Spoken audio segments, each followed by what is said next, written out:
what was the title of the speech that Abraham Lincoln gave when he traveled to Italy? The Secedes Address. You know, you guys don't know this about me, but when I was 23, I used to rob convenience stores. I'm 30 now. That's all right. So when I was 23, I used to dress up as Abraham Lincoln, and that would be my disguise when I would go into these convenience stores and I'd rob them. But that was 4 stores 7 years ago. Things are different now. Okay. Sorry, that was so stupid. I can't keep a straight face. All right, I'm kind of proud of how stupid that one was. We are going to be talking about the Civil War and the election of 1860 and Abraham Lincoln over these next couple videos. But I do need to finish my point on John Brown, which I left off on in the last video. Why do we care about John Brown? Right? We know he's an anti-slavery activist. We know he contributed a lot to the Bleeding Kansas fiasco. We know that he was a murderer. But why is he in our history books, right? There's lots of anti-slavery activists. There's lots of murderers out there, even people, who made national news for their anti-slavery activism don't get attention in the history books like John Brown does. The reason John Brown gets so much attention in the history books is because of how people saw him. The way that people reacted to John Brown was really indicative of how split the country was over the issue of slavery. So people from the South saw John Brown as a crazy, dangerous murderer who they hated primarily because he wanted to take slavery away from them. He's this northerner who travels around the country and encourages slaves to rebel in the southern states. Right? So they saw him as this crazy lunatic, this deranged murderer who needed to be put down. So they were really happy when he was executed. Northerners, however, saw John Brown as a saint. Right? So they ignored some of the bad things about him, that he was a murderer and that he seemed to have a few screws loose in his head.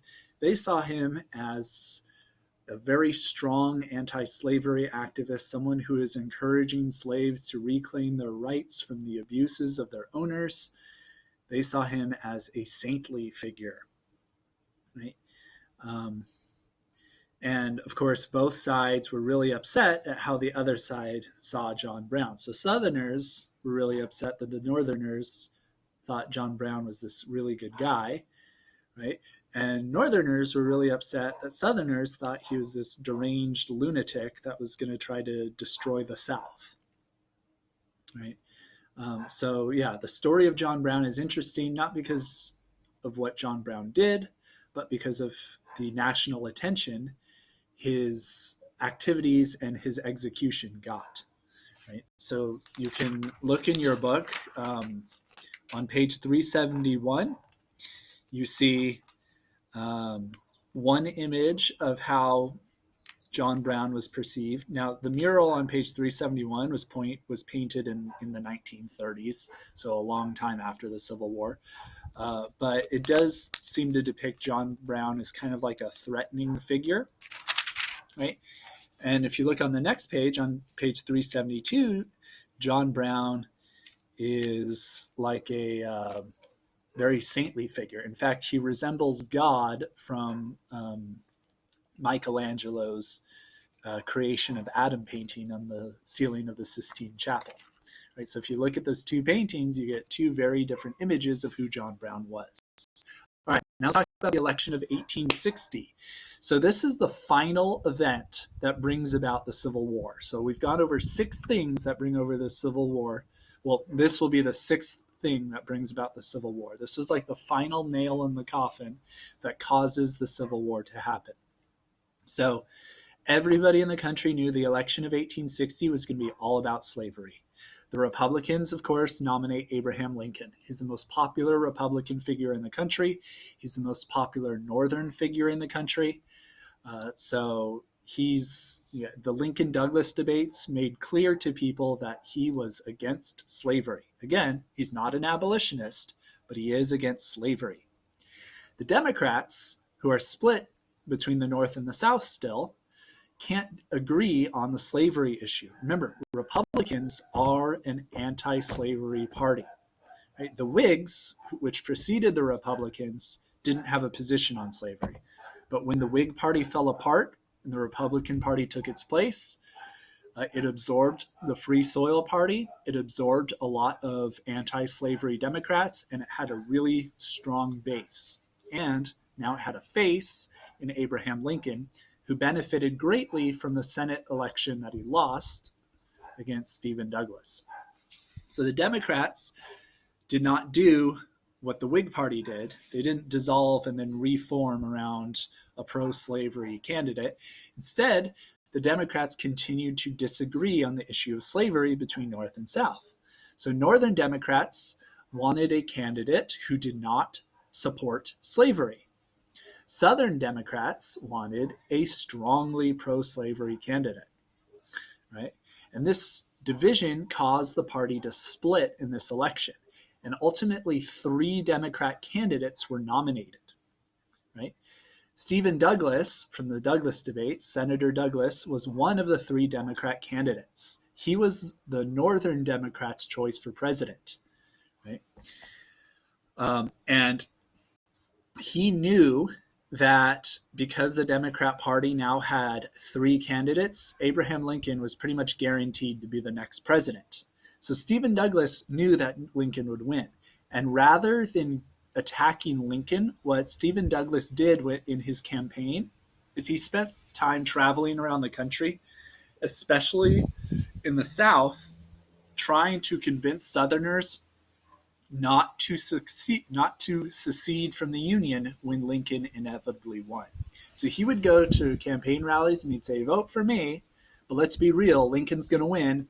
When Lincoln wins, we need to find a way to protect your rights without you leaving the country, without you leaving the Union.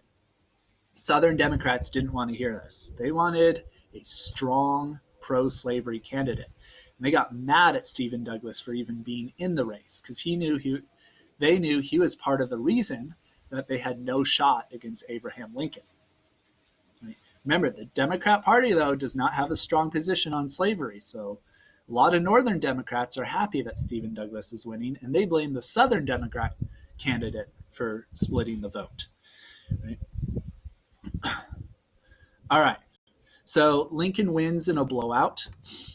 In fact, Stephen Douglas only wins his home state of Missouri. The other 2 Democrat candidates win a small portion of the Electoral College votes as well. Lincoln wins in a blowout. And when Lincoln wins, this is the final nail in the coffin for a lot of the southern states. South Carolina, the next month, enacts articles of secession, and they declare themselves seceded from the Union. Right? Now, why did Southerners secede? Because they thought that Lincoln's election meant that the presidency and the Congress was anti-slavery now. Right? Now, they still had a pro-slavery Supreme Court, but nobody cared about the Supreme Court at this time. It was all about Congress and the presidency. So Southerners seceded because they believed they no longer had representation in the federal government. They thought the federal government was against them. So South Carolina secedes, and this is the first domino to fall. Within a short time, 6 other states secede, and they follow South Carolina's lead. Now, notably, there are a few Southerners that resist seceding from the Union. Governor Houston of Texas, for example, is famous for not wanting to secede from the Union.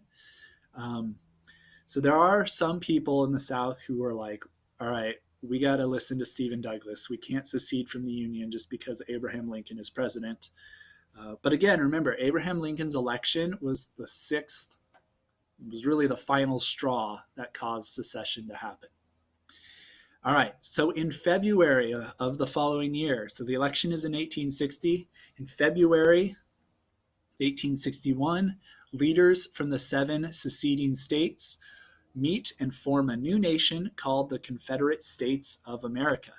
So this is before Lincoln's term even begins. When you're elected president, you're elected in November, but your term does not begin until, I think, March of the following year, right? So if President Trump loses the election to Joe Biden, the election will be in November. If Joe Biden wins, President Trump is still president until March, I think. And then Joe Biden would be president on March 1st. I don't know. I'm a social studies teacher. I should know this, but it's slipping my mind right now.